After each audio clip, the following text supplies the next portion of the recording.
They had already folded the flag in their hearts, but the white K-9 kept listening.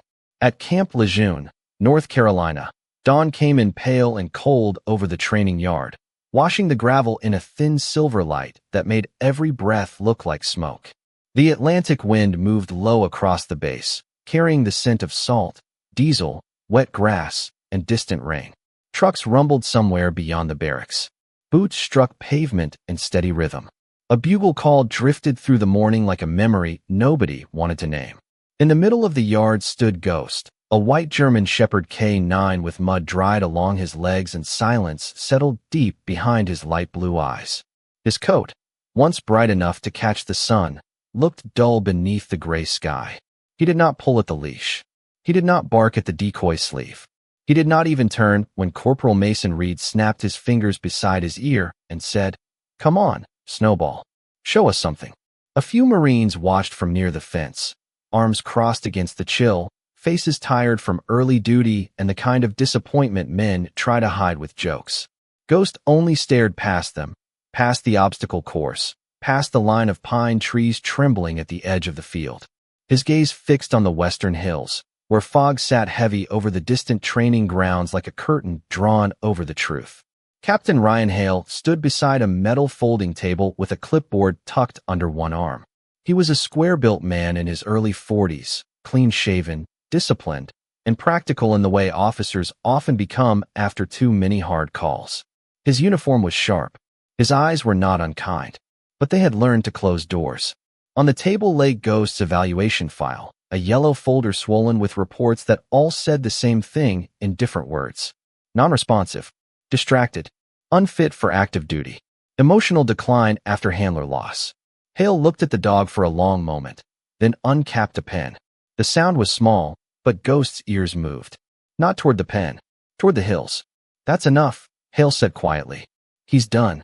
Dr. Emily Carter, the base veterinarian, stood a few feet away in a field jacket zipped to her chin. Her dark hair pulled back, her hands tucked into her pockets to keep them warm. She had seen dogs break from pain, fear, age, and loneliness, but Ghost did not look broken to her. He looked focused on something nobody else could hear. Mason gave a short laugh, not cruel enough to be evil, only careless enough to wound. "Sir, with respect, he's been done since Brooks disappeared. Dog couldn't even pass a scent line yesterday." No one answered. The name hung in the cold air. Brooks. Staff Sergeant Isaiah Brooks. 34 years old. United States Marine. A man with steady hands, a calm voice, and a smile that appeared rarely but changed the room when it did. A black Marine from Georgia who carried himself like someone taught by hardship but not hardened by it. He had been Ghost's handler, partner, and the one person on base who never called the dog strange. 5 days earlier, Isaiah had gone into the Old Ridge tunnels during a search operation after a partial collapse near the western training boundary. The ground shifted. Communications failed. Rescue teams worked through rain and darkness until their gloves were slick with clay and their lights began to die. They found Isaiah's cracked helmet near a blocked passage. They found one bent dog tag caught between stones. They found no voice, no movement, no sign that any man could still be alive under all that earth. By the third night, the report changed from missing to presumed dead. By the fourth, the chapel filled. By the fifth, Ghost stopped obeying anyone. Now he stood in the yard while men decided what grief had made him worth. Hale lowered his eyes to the form. Retirement transfer. Non-deployable status. Final approval. The pen touched paper. Ghost made a sound so low that only Emily seemed to notice. Not a growl. Not a whine. A breath pulled through the chest like a name trying to rise. Emily stepped forward. "Captain." Hale did not look up. "Doctor, we've been over this. Look at him." "I am looking at him." "No," she said softly. "You're looking at a file." The wind pressed against them, fluttering the corner of the folder. Ghost's nose lifted. His body changed. It was almost nothing at first, a tightening through the shoulders, a small shift of weight into his front paws, the sudden stillness of an animal receiving a message written in air. His ears locked forward. His tail stopped moving entirely. Across the yard, a maintenance truck rolled past the gate, tires coated with red-brown mud from the ridge road. Ghost turned his head slowly. The driver did not stop. The truck was just one more vehicle coming back from one more place men had already searched. But Ghost saw it, or smelled it, or remembered something deeper than scent. The leash snapped tight in Mason's hand. Hey, easy. Ghost lunged, not wild, not angry, but certain. His paws scraped gravel. His white body drove forward with a strength nobody had seen in days. Mason stumbled, catching himself with a curse under his breath as Ghost pulled toward the road. Hale's pen froze above the paper. Emily's face went still. The truck disappeared behind the supply building, but Ghost kept straining after it, chest heaving, eyes bright now with something fierce and almost holy. Mason tightened both hands on the leash. What is wrong with him? Ghost answered with a single bark. Sharp, clear, final. It cut through the yard, through the engine noise, through every quiet assumption that had already buried Isaiah Brooks. Then the white K9 turned back toward the hills, trembling from nose to tail, and barked again as if somewhere beyond the fog, beneath stone and mud and silence, a Marine no one believed was alive had just called his name. For 3 long seconds, nobody moved. The training yard, which only moments before had been filled with the ordinary sounds of morning duty, seemed to hold its breath. Captain Ryan Hale lowered the clipboard to his side. Corporal Mason Reed kept both hands locked around the leash, his boots digging into the gravel as Ghost leaned toward the western road with all the strength in his body. Dr. Emily Carter watched the dog's eyes. They were no longer distant. They were alive with purpose, bright and fixed, the way a compass needle trembles when it finds north. Bring that truck back, Emily said. Hale looked at her.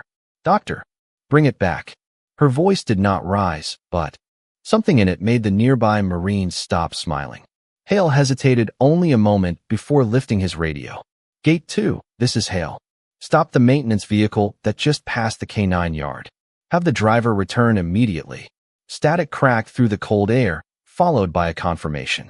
Ghost heard the radio and began pacing in a tight, urgent half circle. His nose worked fast now, drawing in the damp morning, sorting diesel, pine sap, wet uniforms, metal fencing, old rubber, red clay, and something else. Something so faint it barely belonged to the world above ground. Mason swallowed. He has been doing this since the chapel service, he muttered. Every noise, every truck, every shadow.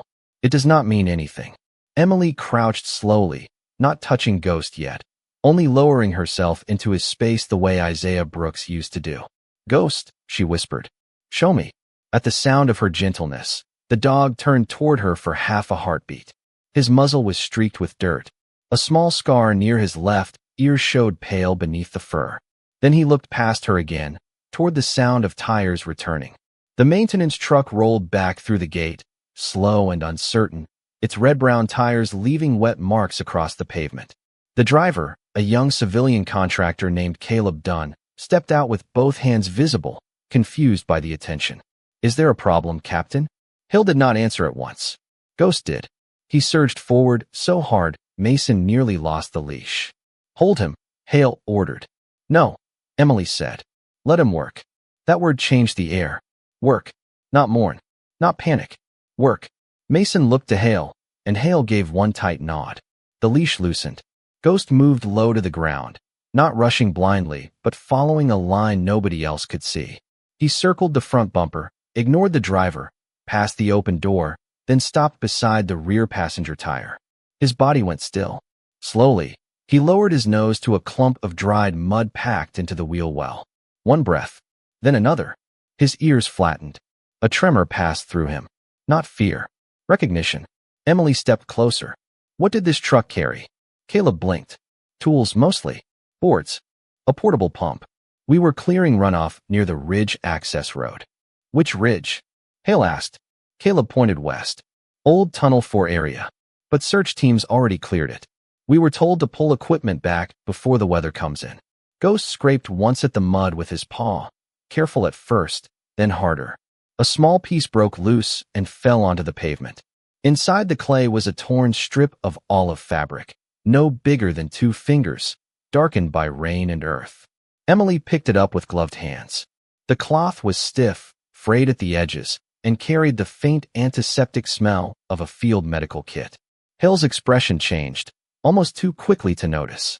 Mason leaned in. That could be from anyone. Ghost turned sharply at his voice and gave a low, wounded sound that made Mason step back. Emily held the strip close, studying the stitching. This is Marine issue. There were dozens of Marines on that site. Mason said, softer now. Not with this, Emily replied. She pointed to a line of black thread near the torn seam. 3 small hand stitches, uneven and old. Hale saw them and went quiet. He knew those stitches. Everyone who had served with Isaiah knew them.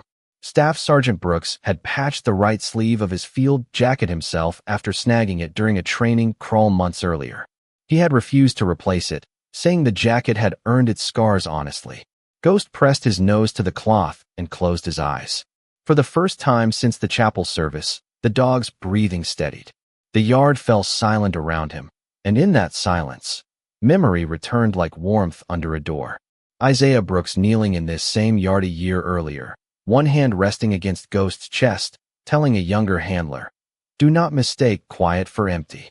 Isaiah walking beside the white dog without pulling the leash, trusting the animal to notice what people walked past. Isaiah tapping 3 times on his own dog tag before every night search, a private rhythm Ghost learned before he learned praise. 1, 2, 3. I am here. Emily looked from the cloth to the hills. Captain, this did not wash down from the main collapse. Hale's jaw tightened. You do not know that. The mud is fresh. The truck came from the old access road. And Ghost is alerting on a personal scent tied to Staff Sergeant Brooks. Mason stared at the white dog, guilt flickering across his face and disappearing beneath confusion. But the thermal scans came back empty. Emily's eyes did not leave Ghost. Machines search for heat. Dogs search for life. Ghost suddenly pulled again, not toward the truck now, but toward the western road. His paws slid on the wet pavement. His whole body seemed to plead without words. Hale looked at the retirement form in his hand. The ink had smeared where the morning mist touched it. For a moment, he looked older than he had at dawn. He looked like a man standing between procedure and prayer. Then Ghost lifted his head toward the fog-veiled ridge and barked once more, sharp enough to wake every buried doubt on that base. Hale folded the unsigned paper in half, slipped it into his pocket, and said, "Get a search team ready." Within 10 minutes, the yard changed from judgment to motion.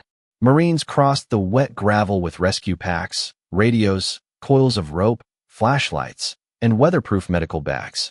The sky over Camp Lejeune had darkened from pale gray to a heavy blue, the kind of color that warned of rain before the first drop fell. Wind moved through the pine line in restless waves, bending the needles until they whispered like voices in a church hallway. Ghost stood near the open door of a military utility vehicle, his white coat lifting in the cold breeze, his eyes locked west. He did not pace now. He waited. That was what unsettled Dr. Emily Carter most. Panic scattered. Grief wandered. But this was neither. This was discipline. This was a dog holding himself together because somewhere ahead of him, someone still needed him. Captain Ryan Hale spoke into his radio with clipped precision while Sheriff Daniel Price arrived in a Brown County vehicle, tires hissing over the damp road. Price was a lean man in his late 50s with a weathered face, silver hair under his campaign hat, and the patient expression of someone who had spent half his life finding lost hikers, runaways, and wrecked boats after hurricanes. He greeted Hale with a nod, then looked at Ghost. "That the dog?" he asked. Hale followed his gaze. "That is him." Sheriff Price studied the white K9, not with mockery, but with the careful respect country men often give animals before they trust people. "Looks like he already knows more than we do." Mason Reed heard that and looked away. Since the cloth had been found, the young corporal had said very little. The joke had left him. In its place sat something heavier, something that made his shoulders stiff and his hands uncertain whenever Ghost came near. Emily climbed into the rear of the vehicle beside Ghost, carrying the torn strip of Isaiah Brooks's jacket sealed in a clear evidence pouch. The dog watched it as if it were not cloth at all, but a small surviving piece of the man who had once given his silence a purpose. Hale took the passenger seat. Mason and 2 other Marines climbed into the second vehicle behind them. The convoy moved out through the western gate, leaving the familiar order of the base behind. The road narrowed after 3 miles, trading pavement for gravel, then gravel for red Carolina, clay softened by days of mist and runoff. Longleaf pines rose on both sides, tall and dark, their trunks wet from the morning damp. The air smelled of earth, pine resin, and the metallic hint of weather turning. Ghost stood with his front paws braced against the floorboard, nose lifted to the cracked window. Every few seconds, he drew in the wind and released it slowly. Emily watched his ribs move beneath the white fur. "You really think he is alive?" Hale asked without turning around. Emily did not answer too quickly. "I think Ghost believes he is." Hale's face remained toward the windshield. "That is not the same thing." "No," she said. "But sometimes it is the only thing left before proof arrives." The words settled between them. Neither spoke again until the ridge road appeared, marked by a faded government sign and yellow caution tape fluttering from metal stakes. Beyond it, the land lifted into low wooded hills cut by old training routes and abandoned service tunnels left from decades of exercises. Old Tunnel 4 sat beyond a slope of slick clay and bramble, a concrete mouth half swallowed by weeds, drainage stone, and warning signs. It had never been meant for real danger. That was the cruelty of ordinary places. They waited quietly until they changed. As soon as the vehicle stopped, Ghost moved. Emily barely had the door open before he dropped to the ground, nose low, body angled into the wind. Mason stepped forward with the long tracking lead, but his fingers hesitated near the clip. "Let me," he said softly. Emily looked at him. So did Ghost. For a second, Mason seemed to forget how to breathe. Then he crouched, slower than before, and fastened the lead to Ghost's harness with care. Not as a handler claiming control, more like a man asking permission. Ghost did not resist. Hale gathered the team near the trailhead. "We follow the dog, but we stay smart. No one enters unstable ground without clearance. Sheriff, your people hold the lower road. Carter, you stay with Ghost. Reed, you keep that line clean and do not crowd him." Mason nodded. "Yes, sir." The first mile took them through wet brush and rising fog. Ghost did not choose the main trail, the one search crews had used for days. He veered left, down a shallow drainage cut where rainwater had carved thin channels through the clay. Twice, Hale called for a pause. Twice, Ghost stood trembling at the end of the line until they moved again. They passed a broken survey marker, a rusted culvert, and a section of fencing bent inward by fallen branches. The deeper they went, the quieter the world became. Even the radios seemed reluctant to speak. Emily began to notice things the original search might have missed because they were too small to matter to tired eyes. A smear of clay on the underside of a root. A flattened patch of grass near a service path no longer on the active map. A faint line where runoff had carried debris away from the visible collapse and down into a narrow ravine. Ghost followed that line as if reading scripture written in mud. At the ravine, the ground dropped sharply, only 12 feet, but slick enough to slow the team. Mason planted his boots and gave Ghost more lead. "Easy boy," he whispered. The word came out. "Rough." Ghost glanced back once. Not forgiveness. Not yet. But acknowledgement. Then he went down. At the bottom, the air changed. It was cooler, stiller, touched by the damp mineral smell of stone. Ghost stopped before a wall of vines hanging over a dark seam in the hillside. No sign marked it. No tape crossed it. It looked like nothing more than shadow under roots. Hale frowned. "This is not on the survey." Sheriff Price, listening over the radio from below, crackled back. "Old drainage or service access, maybe.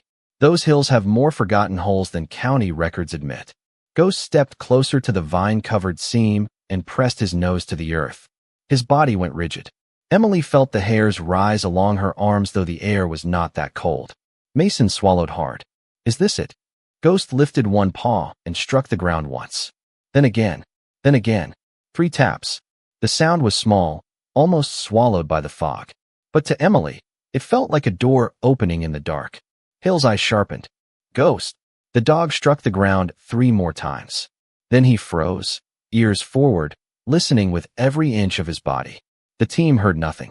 Only wind. Only dripping water. Only their own breathing. But Ghost stayed motionless, staring into the covered seam as if the mountain itself had whispered back. Emily crouched beside Ghost, her gloved hand resting lightly on his back, feeling the muscles tense beneath his white fur as he pressed his nose to the base of the vine-covered seam. Every droplet of mist on her jacket reflected the faintest glimmer of the early morning light filtering through the pine canopy above. Mason Reed had moved closer, careful not to crowd the dog, eyes wide, taking in the subtle rise and fall of Ghost's chest, the slight twitch of his ears, the low hum of his steady breathing. Captain Ryan Hale stood behind them, hands tucked into his pockets, jaw tight, silently calculating every risk as he watched Ghost shift forward slightly and then back again, as if inviting them to trust him and yet warning them to hold their distance. The fog hung heavy over the small clearing, curling in ribbons around the base of trees, and carried with it the scent of damp pine, earth, and the faint tang of metallic residue left from previous field exercises. Ghost's paws scraped the clay and gravel quietly, leaving shallow impressions that might have seemed insignificant to anyone not attuned to the rhythm of his movements. Emily leaned closer, lowering her voice to a whisper as if speaking could channel the dog's intent. "You feel it, do not you, Ghost?" The dog lifted his head slightly, nostrils flaring, eyes glinting with the first traces of alert anticipation since their arrival. He took a single step into the shadow of the seam, sniffing deliberately, pausing as his gaze flicked to each human observer as if to say, "This is not for your eyes alone." Mason adjusted the tracking lead, careful not to impede him, and followed just behind as Ghost's tail flicked once, a subtle signal of focus, not excitement. Hale exhaled slowly, the sound drawing little attention in the mist, the kind of exhale one lets out when hope and responsibility weigh equally on the shoulders. "Keep eyes open," he said quietly, not as an order but as acknowledgement that the next moment might hold everything they had been seeking. Ghost pressed further into the seam, sliding under a tangle of hanging vines and low branches, his white coat brushing against wet leaves, the moisture darkening the tips slightly, making him appear even more spectral against the fog. Emily's hand hovered near his harness, ready to steady him if needed, but he did not falter. The small group followed, stepping lightly over the uneven ground, mindful of the sudden dips and hidden roots, the subtle shifts in clay that might betray unstable footing. Ghost paused, one paw lifted, nostrils working rapidly. He tilted his head as though listening to a sound that only he could interpret, his amber eyes flickering with recognition and intent. Emily noticed a faint gleam, a small reflection in the narrow opening beneath the roots, almost imperceptible. Ghost took another careful step and nudged the debris aside with his nose, a low whine emanating from him, soft but insistent. Mason swallowed. "It is him, isn't it?" he asked, barely audible over the dripping of the fog-laden pine. Emily did not reply. She merely watched, noting the precision of Ghost's movements, the way his weight shifted naturally, the calculated care in every paw placement. Hale crouched slightly, lowering his eyes to the seam in the dark space beyond, realizing for the first time that Ghost had found a point in the terrain that no thermal scans, no previous searches, had marked. The dog pressed forward, body low, eyes sharp, following a subtle contour beneath the clay that led into a hidden recess of the hillside. The air smelled richer there, a mixture of wet stone, moss, and something unmistakably human yet faint, a scent carried but not obliterated by the rain and fog. Ghost paused once more, tail stiff, ears forward, then gave a soft, deliberate bark, a single sound that echoed slightly against the rocky interior and faded into the mist. The team held their collective breath, the quiet amplifying the weight of the moment. Mason's fingers tightened briefly on the lead, then relaxed as Ghost lifted his head and waited, eyes glimmering, pupils fixed on the shadowed space beyond. Emily knelt lower, her own senses straining to detect the faint cues that the dog seemed to read instinctively. Each subtle shift in the air, each trace of odor carried by the breeze from the recess. Ghost then moved again, cautiously entering the shallow hollow beneath the roots, nudging aside loose earth, his paws precise, confident. The mist curled and swirled around him, capturing the shape of his white coat and transforming it into a moving beacon, a signal that something alive still lingered beyond the ordinary perception of man. Hale, Mason, and Emily exchanged glances. There were no words necessary.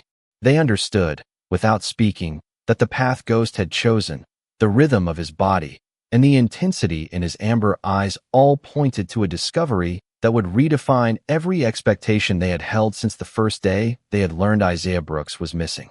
Ghost paused at the entrance of the hidden recess, his white fur damp from the mist settling on the forest floor, and lowered his head to the earth, nose twitching, eyes narrowing with intent as he inhaled the delicate combination of damp stone, wet pine needles, and a faint, familiar human scent that carried more promise than any trace left by the wind.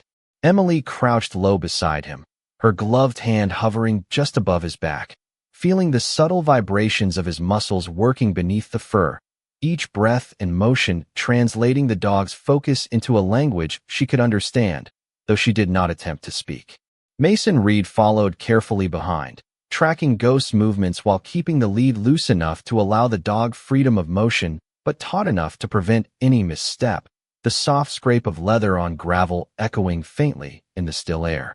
Captain Ryan Hale observed from just behind the small group, hands in pockets, scanning the surrounding hillside for any signs that might contradict the instinct the dog displayed.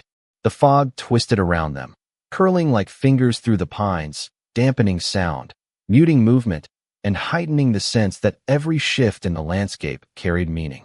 Ghost took a single, deliberate step into a narrow opening beneath the roots and vines, the fur along his spine brushing wet leaves as he assessed the slight incline of the clay and stone. His nose pressed deeper to the earth, ears forward, tail stiff, signaling the team to wait while he verified the path ahead. Emily's eyes followed his movements closely, noting the precision and confidence that belied the exhaustion of the previous hours and the tension of the search. Mason exhaled quietly, a breath he did not realize he had been holding, and whispered, "He knows." Hale nodded, acknowledging without speaking the rare clarity of instinct that guided the dog. Ghost began moving forward along the narrow path, careful paw placement over hidden roots and slick clay, leading the team into the interior of the recess where shadows thickened, and the air grew cooler and more mineral-laden. The scent grew stronger, subtle yet unmistakable, and Emily could almost feel the anticipation vibrating through the dog's body as he traced each subtle variation in the terrain, following what seemed like a thread of life woven through the mist, through the damp stone, through layers of earth that had hidden the human presence from every other search attempt. Every so often Ghost paused, paw raised, nose twitching, and ears flicking in subtle micro-movements, as if reading signals in the soil and air that were invisible to human perception. The team followed silently, hearts steadying in rhythm with the measured confidence of the dog, the fog pressing in, the silence broken only by distant rustling, the occasional drip of water from pine needles, and the soft scrape of boots on wet clay. Hale's eyes tracked the line Ghost maintained, noting the perfect balance of caution and certainty, the way the dog's body spoke before his nose indicated. The shallow hollow widened slightly as they moved deeper, revealing a shadowed chamber beneath a small overhang where roots and stones formed a natural shelter. Ghost stopped abruptly, tail stiff, head low, and barked once, a short, deliberate sound that echoed softly and carried no urgency, but demanded attention. Emily leaned forward, eyes scanning the area, catching a flicker of movement, the faintest glint of metal partially buried beneath damp leaves and clay. Mason stepped closer, but Emily motioned him back, knowing Ghost would not mislead them. Hale crouched slightly, the fog swirling around his shoulders, catching the first pale rays of sunlight breaking through the morning mist and illuminating the narrow recess in dappled gold. Ghost approached the glint, pawing carefully at the soil until a small, dinted field flask emerged, its surface scratched and marked by the rough terrain, carrying the unmistakable scent of Isaiah Brooks, sweat and faint antiseptic lingering as though preserved by the cool, damp air. The dog circled the flask, low to the ground, eyes wide, then gave another bark, this one softer, almost querying, inviting the human team to recognize what he had already known. Emily knelt, lifting the flask gently, inhaling the faint scent, and looked at Hale and Mason. "He is here," she said, voice firm yet reverent, as if naming it aloud made it tangible. Ghost pressed forward again, nose to the earth, tail held straight, ears angled toward the faintest whisper of movement beyond the roots and soil, guiding the team further into the narrow interior. The fog thickened slightly, wrapping around the trees and the team like a soft curtain, and the sound of dripping water from above punctuated the silence.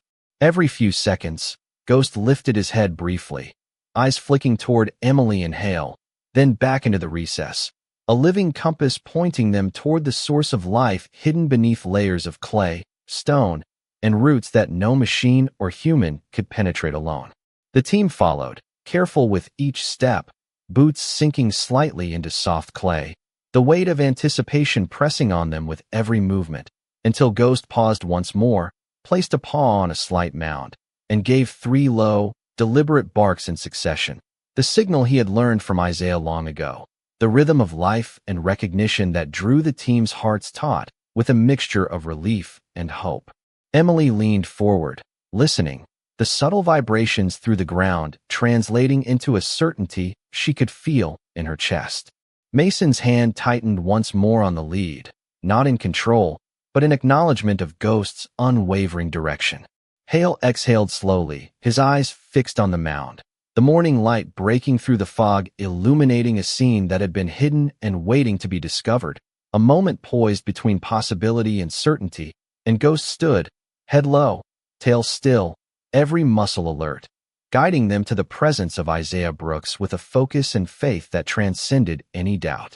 Ghost stood over the slight mound with his head lowered, his white ears pointed toward the earth, and every person around him seemed to understand that the forest had become a room where even breathing too loudly felt wrong. The fog pressed against the ravine, soft and gray, turning the pines into tall shadows and the wet clay into a dark red ribbon beneath their boots. Emily Carter knelt beside the dog and placed one gloved hand on the ground where Ghost had barked 3 times. The clay was cold. It held no obvious movement, no warmth she could feel, no sign that a man could be anywhere beneath it. Still, Ghost did not move. He kept staring at the same place, his nose trembling, his body locked in a silence more certain than any order. Captain Ryan Hale crouched near Emily, his face drawn tight beneath the brim of his cap. Could be an old pocket under the slope, he said, but his voice had lost its hard edge. Could be runoff carrying scent from somewhere else. Emily looked at Ghost. Then why did he stop here? Hale did not answer. Mason Reed swallowed, his fingers loose around the tracking lead now, careful not to pull. Only an hour earlier, he had treated that lead like a restraint. Now it felt more like a lifeline. Ghost lifted one paw and tapped the mound again. 1, 2, 3. The sound was soft, almost swallowed by dripping water from the roots above. Emily held up one hand, asking everyone to stay still. The ravine quieted. Even the radios seemed to sink into silence. She leaned closer until her ear was only inches above the clay. At first, there was nothing. Just the low breath of wind through the vine-covered seam and the faint ticking of water falling from leaves. Mason stared so hard at the ground his eyes began to water. Hale's jaw flexed. Somewhere behind them, one of the Marines shifted his weight, and the tiny sound of gravel under his boot made Emily raise a finger. Stillness returned. Ghost lowered himself fully now, chest against the mud, nose almost touching the earth. His eyes did not blink. Then it came. Not a voice. Not yet. A faint vibration. So small Emily almost thought her heart had invented it. Tap, tap, tap. She froze. Mason saw her face change. Doctor. Emily closed her eyes and pressed her palm harder to the ground. Nothing for several seconds. Then again. Tap, tap, tap. Her breath caught. She turned to Hale, and for the first time since dawn, there was no doubt in her face. He is answering. Hale stared at the mound as if the earth itself had spoken against him. Get the listening gear, he said, voice low. Now. The team moved quickly but carefully. No one shouted. No one celebrated. Hope, when it arrives in a place built for grief, often comes too fragile for noise. A rescue technician unpacked a small acoustic sensor and placed it against the clay while Emily kept Ghost back just enough to protect him from the movement of tools. Ghost resisted only once, a sharp pull forward, then settled when she whispered, "We hear him, boy. We hear him." Those words changed him. His shoulders trembled. He looked toward the mound, then toward Emily, and a sound rose from his throat, soft and broken, not fear, not command, but relief trying to become breath. The technician adjusted the sensor. Static hissed through the small speaker. Hale leaned in. Mason leaned in. Emily held Ghost by the harness, her fingers buried in damp white fur. The first sound was only scratching interference, then the hollow murmur of water somewhere below. Then 3 taps came through the speaker, weak but clear. 1, 2, 3. Mason covered his mouth with one hand. Staff Sergeant Brooks. Hale called toward the mound, forcing calm into each word. This is Captain Hale. If you can hear me, tap 3 times. Silence. Wind. Static. Ghost's ears flattened. He pressed forward until Emily had to brace him with both hands. Then, from beneath the earth, the answer came again. 1, 2, 3. The whole ravine changed in that instant. The fog was still there. The cold was still there. The rain-heavy sky still hung low above them. But death no longer owned the place. Hale turned sharply to the team. Mark this location. Call engineering. Call medical. Tell Sheriff Price we have a possible survivor under a secondary pocket near the old service drainage. His voice almost broke on the word survivor, but he held it together the way Marines are trained to do when everything inside them is shaking. Emily remained beside Ghost as the others began setting flags and clearing brush by hand. No heavy digging yet. No rushed movement that might shift the fragile chamber below. Mason knelt near the dog, his knees sinking into the wet clay. For a long moment he said nothing. Then he reached out slowly, stopping before his hand touched Ghost's shoulder. I am sorry, he whispered. Ghost did not look at him. He kept his eyes on the mound. Mason lowered his hand anyway, not needing forgiveness, only wanting the apology to exist somewhere outside his own chest. Emily heard it and said nothing. Hale returned to the mound, removed one glove, and pressed his bare fingers briefly against the cold earth. His eyes closed for half a second. Maybe it was calculation. Maybe it was prayer. Beneath them, another faint tapping trembled through the ground, weaker now, but still there. Ghost answered before anyone could stop him. 3 taps with his paw. 1, 2, 3. Then he lay down beside the marked place, his body curved around the mound as if guarding a door only he had found. And while the rescue team prepared under the gray Carolina sky, the white K9 rested his chin on the mud and listened to the man the world had almost let go. The first rain began just after the engineering team arrived, not in sheets, not yet, but in quiet, cold drops that darkened the shoulders of every uniform in the ravine. It tapped on helmets, gathered along pine needles, and slid down the marked flags around the mound where Ghost still lay with his chin pressed to the mud. No one told him to move. No one dared. He had become part of the rescue line now, as necessary as the ropes, the sensors, the medical bags, and the careful hands measuring the unstable ground. Captain Ryan Hale stood beneath a sagging pine branch with a field map spread across the hood of a utility vehicle, rain spotting the paper faster than he could wipe it away. Sheriff Daniel Price had climbed down from the lower road and stood beside him, one boot planted against a root, eyes narrowed at the old survey lines.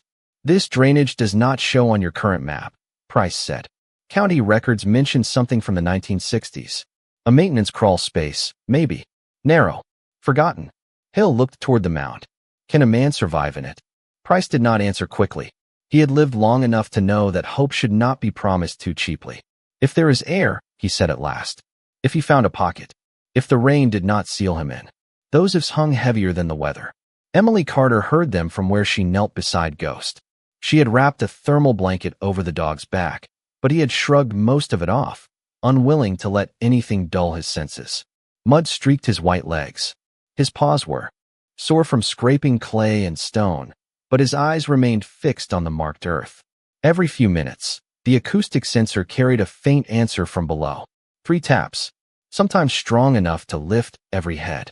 Sometimes so weak the technician asked for silence and played the signal again through the small speaker. Each time, Ghost answered with his paw. 1, 2, 3. It was no longer a trick Isaiah Brooks had once taught him. It was a conversation across the dark. Mason Reed stood near the equipment line, passing tools when asked, saying little. The rain flattened his hair beneath his cover and ran down the side of his face, but he did not wipe it away. His eyes kept returning to Ghost. Earlier, he had seen a useless dog. Now he saw a creature holding faith with more discipline than any man on that hillside. When a medic opened a small case of fluids and emergency supplies, Mason leaned close to Emily. What if he stops tapping? Emily did not look away from Ghost. Then Ghost will keep listening. Mason nodded, but his throat tightened. The rescue plan formed slowly. They could not dig straight down. The chamber beneath the mound might collapse if the weight shifted too quickly. They would have to open the hidden service seam from the side, clear routes by hand, shore the narrow passage with timber braces, and work inch by inch toward the pocket where Isaiah seemed to be trapped. It would take patience. It would take trust. It would take daylight they were already losing beneath the storm clouds. Hale gave the order, and the ravine came alive with careful motion. Marines cut away vines with small tools.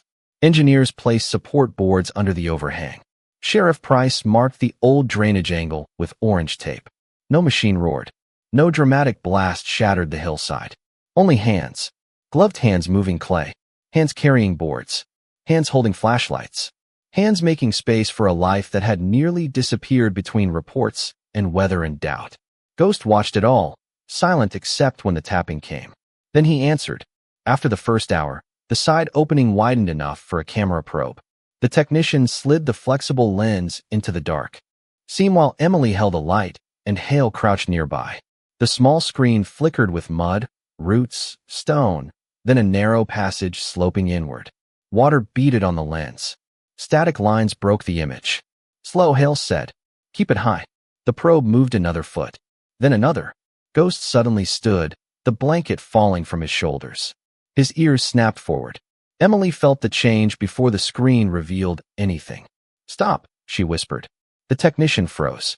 The image trembled, adjusted, and caught something pale against the darkness. Not a face. Not clearly. Just a shape that did not belong to stone. A sleeve. Olive fabric.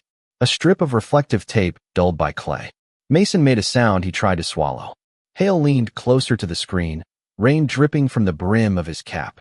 Staff Sergeant Brooks, he called toward the opening, controlled but louder now. If you can hear us, stay still. We are coming to you. Through the speaker, after a long pause, came 3 faint taps.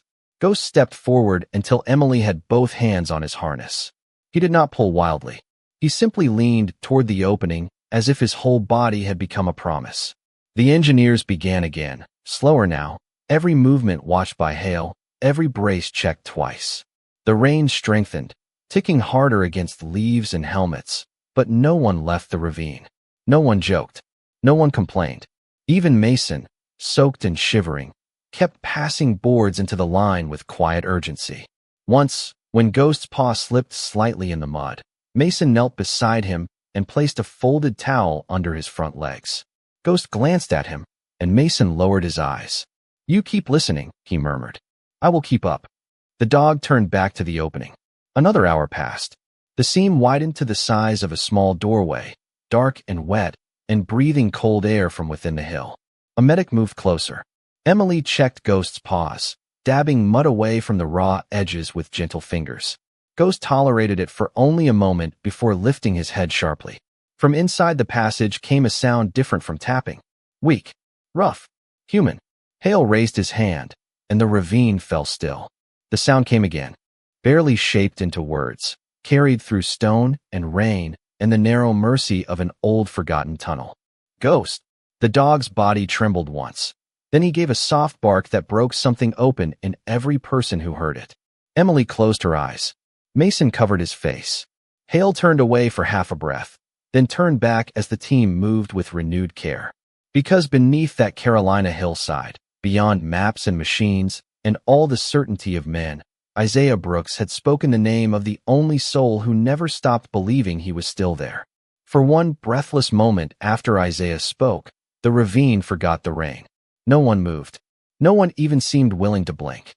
His voice had been faint, rough, broken by distance and stone, but it had carried one word with impossible clarity. Ghost. The white K9 stood at the mouth of the narrow service opening, every muscle trembling beneath his damp coat.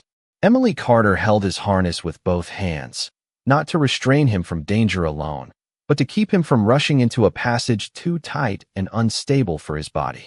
Ghost did not fight her. He leaned forward, ears high, eyes fixed on the darkness, as if the world had narrowed to the sound of one man breathing somewhere inside the hill.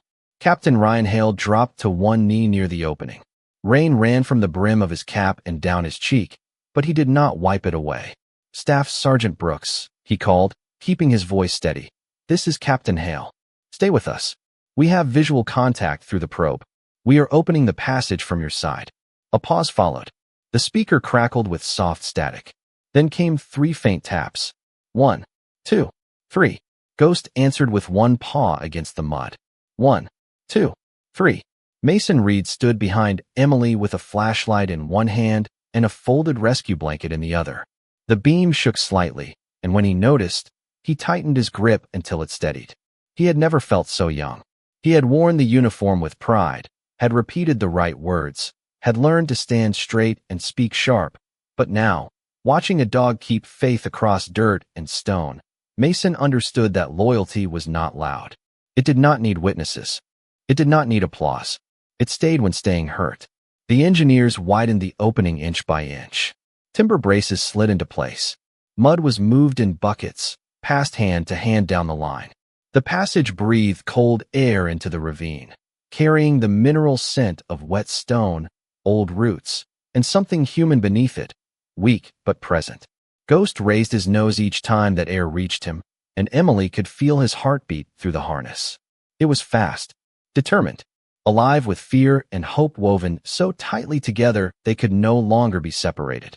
After another careful stretch of work, the camera probe pushed farther in. The small screen flickered again. Mud, stone, a narrow pocket beyond a partial bend. Then the image steadied. Hill saw a gloved hand. Still, open, resting against a slab of clay. Emily saw the sleeve first, the same olive fabric as the torn strip Ghost had found. Mason saw the edge of a name tape darkened by damp earth. Brooks. No one said it aloud at first. The name was already there, filling the space between them. "We are close," Hale said, voice low. "Isaiah, if you can hear me, do not try to move. Medical is ready. Ghost is here." For several seconds, there was nothing but rain tapping leaves above them. Then the faintest breath of a laugh came through the sensor, dry and fragile. "I know." Ghost whined softly. Emily lowered herself beside him and pressed her forehead briefly to his wet fur. "He knows, boy." The final barrier was not large, but it was delicate, a shelf of packed clay and root that had held just long enough to protect the small air pocket beyond. The team worked with hand tools now, slow as prayer. Hale removed his gloves and helped clear small clumps of earth with his fingers.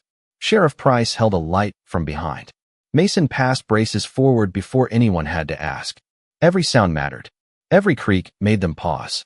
Every quiet tap from Isaiah brought them back to breath. Then a hand reached through the opening from inside. Not strong, not dramatic, just a hand, trembling slightly, palm turned upward into the gray morning light. Ghost saw it before anyone else and gave a sound that seemed to come from a place older than training. Emily loosened the harness just enough for him to step forward, still safe, still outside the passage. Ghost lowered his nose to Isaiah's fingers and breathed him in.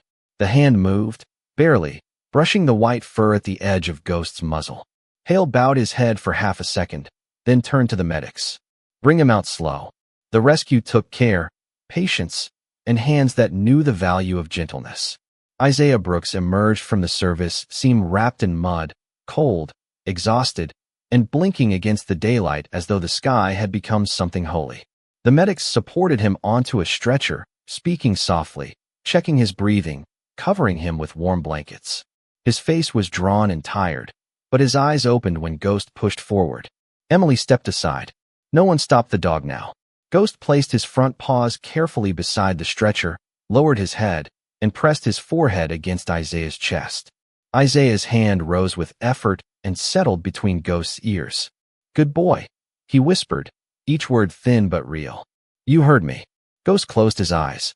Around them, men who had searched with machines and maps stood silent in the rain, while the white K9 stayed pressed against the marine no one had been able to reach. Mason sank to one knee in the mud, not from weakness, but because standing suddenly felt too proud. Hale looked toward the hills, toward the fog lifting slowly from the pines, and for the first time that morning, he let the clipboard, the reports, and the certainty of procedures fall away inside him. Some rescues arrive with sirens. Some arrive with engines and lights. And some arrive on four muddy paws, carrying a faith no one else had the courage to keep. By the time the rescue convoy returned to Camp Lejeune, the rain had softened into a fine silver mist, the kind that made the pavement shine and turned every light along the base road into a blurred halo. The ambulance moved slowly through the gate, not because it had to, but because everyone seemed to understand that something sacred had come back with it. Marines stood outside the barracks, outside the motor pool, near the training fence where the morning had begun with judgment and doubt. No one cheered. It was not that kind of moment. They stood straighter than usual, quieter than usual, their faces washed clean by weather and disbelief as the rear doors opened and the medics guided Isaiah Brooks out beneath warm blankets. His eyes were half closed, his skin tired from cold and darkness, but his hand rested in Ghost's fur where the dog walked beside the stretcher, refusing to let the wheels roll even 6 inches without him. Emily Carter stayed close, one hand ready near Ghost's harness, though she knew he no longer needed guidance. Captain Ryan Hale followed a few steps behind, his cap tucked under one arm, his boots carrying red clay from the ravine. Mason Reed walked last. In his hands was Ghost's old K9 badge, the one that had been removed from the white harness before the final evaluation. He had taken it from the equipment table before they left the rescue site. He had cleaned it with rainwater and the sleeve of his own uniform until the metal no longer looked forgotten. At the clinic entrance, the medics paused while the doors opened. Isaiah stirred and turned his head toward the dog. Ghost rose on his hind legs just enough to place his muzzle near Isaiah's hand. Isaiah's fingers moved slowly through the damp, white fur, weak but certain. "You stayed," he whispered. Ghost pressed closer, his eyes closing as if those 2 words had given him back the whole world. Emily looked away for a moment, not from sadness, but from respect. Some reunions were too intimate for witnesses, even when everyone had prayed to see them. Inside the medical wing, the air smelled of antiseptic, warm blankets, and coffee that had been sitting too long in paper cups. Nurses moved with quiet efficiency. A doctor asked Isaiah simple questions, and Isaiah answered in a rough voice, sometimes with words, sometimes with a nod. When they tried to lead Ghost outside the room, Isaiah's fingers tightened slightly in his fur. It was barely a movement, but Ghost felt it. So did Emily. "Let him stay," she said. No one argued. Ghost lay down beside the bed, his body curved along the lowest rail, his head resting where Isaiah could see him. Mud still marked his paws. A small red-brown smear of clay dried beneath one ear. His white coat carried the whole story of the hillside, and nobody in that room wanted to wash it away yet. Captain Hale stood near the doorway for a long time. The folded retirement form was still in his pocket, damp and soft at the edges. He took it out slowly, opened it, and looked at the smeared ink where his signature had almost ended Ghost's service before the truth had a chance to breathe. Then he tore it once. Only once. The sound was quiet, but Mason heard it. Emily heard it. Ghost lifted one ear and then settled again. Hale dropped the pieces into the trash and stepped to Isaiah's bedside. "Staff Sergeant Brooks," he said, voice careful, "you had us all worried." Isaiah looked at him, tired eyes holding more grace than accusation. "Not all of you, sir." Hale followed his gaze to Ghost. For a moment, the captain had no answer. Then he nodded. "No, not all of us." Mason stepped forward, nervous in a way no one had seen from him before. He stopped at the foot of the bed and looked at Isaiah first, then at Ghost. "Staff Sergeant," he said, "I said things about him I should not have said." Isaiah's hand moved slowly over Ghost's head. "He heard worse from the world before he found me." Mason swallowed. "That does not make it right." The room fell still. Ghost raised his head, studying the young Marine without anger, without pride, without the need to prove anything anymore. Mason knelt beside him and held up the cleaned K9 badge. "May I?" Isaiah gave the smallest nod. Mason fastened the badge back onto Ghost's harness, his fingers careful, almost reverent. The metal settled against the white fur with a soft click. No ceremony, no speech, just a sound small enough to miss and large enough to heal something in the room. Days later, when the rain had passed and sunlight returned over the training yard, Isaiah sat in a wheelchair near the fence with a blanket over his knees and Ghost lying at his feet. He was weaker now, thinner, moving slowly, but alive. Around them, morning drills continued. Boots struck gravel. Commands carried through the clean air. A young recruit, passing by, slowed and looked at the white K9, then at the Marine whose hand rested between the dog's ears. "Is he really the one who found you, Staff Sergeant?" the recruit asked. Isaiah smiled faintly, eyes on the hills beyond the base. "No," he said softly. "He never lost me." Ghost lifted his head at the sound of Isaiah's voice, ears forward, calm and watchful under the Carolina sun. The world had called him broken. The reports had called him finished. Men had called him useless because grief had made him quiet. But quiet was not empty. Quiet was where loyalty listened. And somewhere beyond the fence, beyond the road, beyond the fog that had finally lifted from the western ridge, the wind moved gently through the pines, as if carrying 3 soft taps through the morning air. 1, 2, 3. I am here.